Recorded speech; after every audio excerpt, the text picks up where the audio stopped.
বুধবার রাশিয়ার কামচাটকা উপকূলে ৮.৮ মাত্রার ভূমিকম্পের রেশ কাটতে না কাটতেই নতুন বিপর্যয়ের মুখে পড়েছে দেশটি।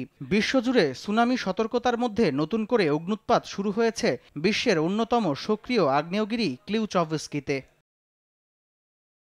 বুধবার শুরুতে ধোঁয়া উদ্গীরণ শুরু হলেও বৃহস্পতিবার আগ্নেয়গিরিটি সক্রিয় হয়ে ওঠে। আগ্নেয়গিরিটির পশ্চিম ঢাল দিয়ে জ্বলন্ত লাভা, তীব্র আলোর ঝলক ও বিস্ফোরণ দেখতে পাওয়ার তথ্য জানায় রুশ গণমাধ্যম।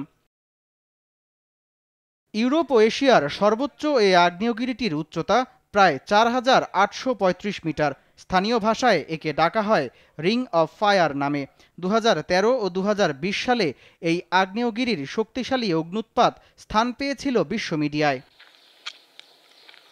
আগ্নেয়গিরিটির ওপরে আন্তর্জাতিক বিমান চলাচলের রুট না থাকলেও আন্তর্জাতিক ফ্লাইটের জন্য হলুদ সতর্কতা জারি করেছে রাশিয়ান বিমান সংস্থা। এদিকে দক্ষিণ আমেরিকার দেশ চিলির উপকূলীয় এলাকাগুলোতে সুনামির রেড অ্যালার্ট জারি করা হয়েছে। উপকূলীয় অঞ্চলের শিক্ষা প্রতিষ্ঠানগুলো বন্ধ ঘোষণা করা হয়েছে।